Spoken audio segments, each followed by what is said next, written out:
シーク教の方とね近づいたの今回が私も初めてだったんですけど、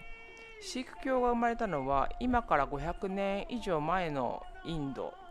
だったんですね。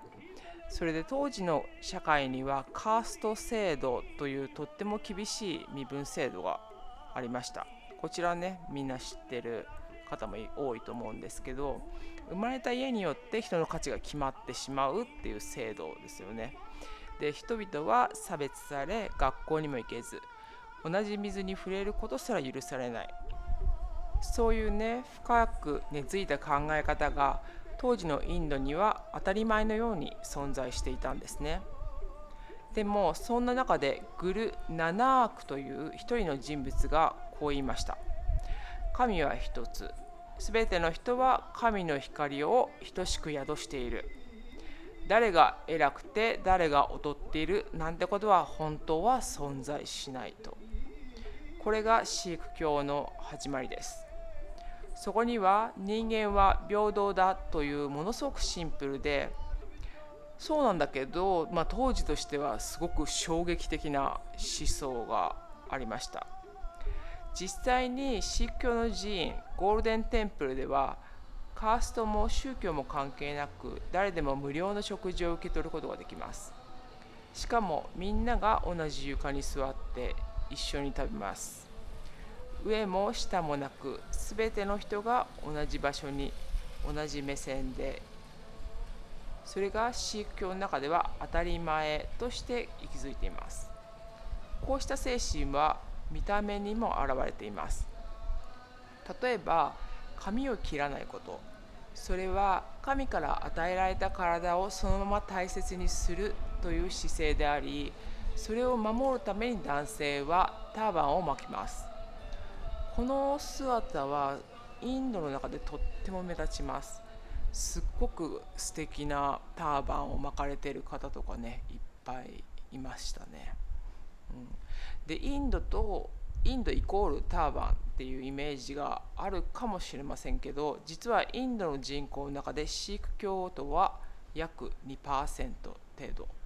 でもすっごく目立つし、なんか美しいから印象が強いだと思いますね。シーク教において神はワヘグルって言うんですけど、その存在っていうのはその空の上にいる遠い存在じゃなくて、日常の行いの中に息づいているっていうふうに考えられてます。祈ることよりもどう生きるか、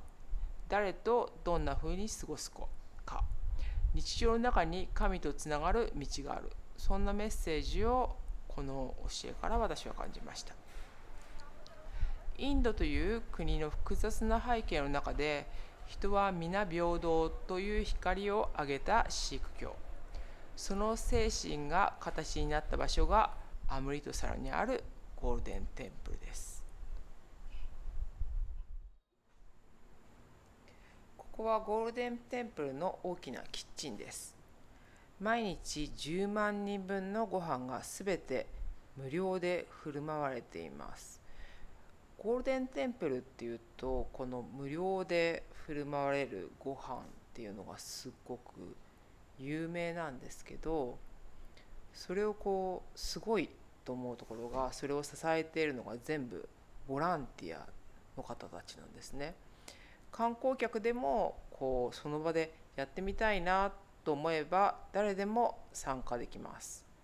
私たちもねチャパティ作りとか参加したんですけど、チャパティ作りとか野菜を切ったり大鍋をかき混ぜたり配膳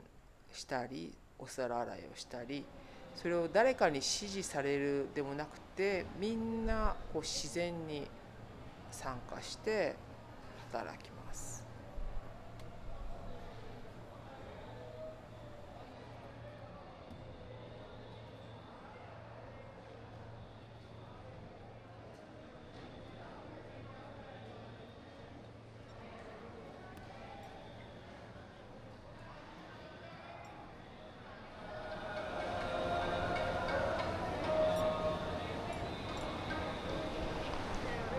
これはね、私たちがボランティア、チャパティ作りのね、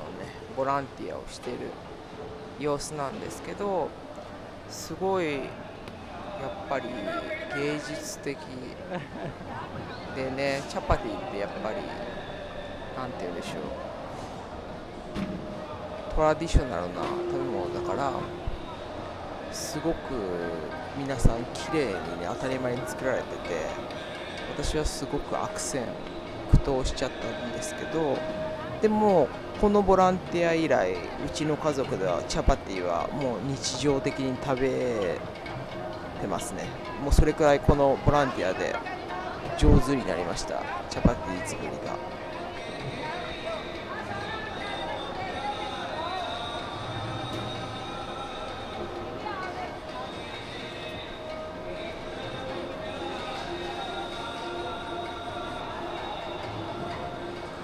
私たちはここに無料で4日間滞在させてもらいました。私たちは外国人なので、外国人用のお部屋っていうのを、与えていただいて、まあ、インド人の方とは別々の場所で滞在させていただいたんですけど、すごく、シンプルで素敵な部屋で、いろんな国の人がいたんですけど、みんな楽しくね、一緒に生活して、お金がなくても生きる場所とご飯が与えられる。だからこの町の人っていうのはなんかすごく余裕があった、ギスギスしてないかったですね。でそんな場所が現実にあることにただ驚いてしまいましたね。ここでは与えること、受け取ることが呼吸のように自然に循環している。それが信仰の形であり、暮らしの一部なんだなと感じました。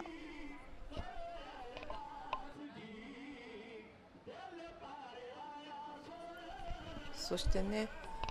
このゴールデンテンプルの中にも入れるんですよね。でも映像を見てお気づきかと思うんですけど、ものすごい人、すごくいっぱいの人数が参加されているので、ゴールデンテンプルの中に入るだけでも3時間並びました。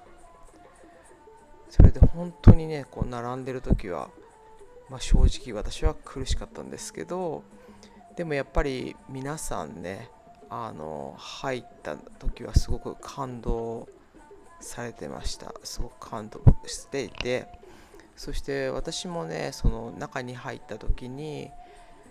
なんていうか、人ってすごくこう与えられている存在なんだなっていうのをすごく強く受け取ったんですよね。私たちってなんかもうないっていう、こう満ち足りてないっていう感覚にフォーカスしがちになっちゃいますけど、こう溢れんばかりの愛とか溢れんばかり与えられているから、本当に安心していいんだなっていうのをすごくこう受け取った、そんなねゴールデンテンプルの旅でした。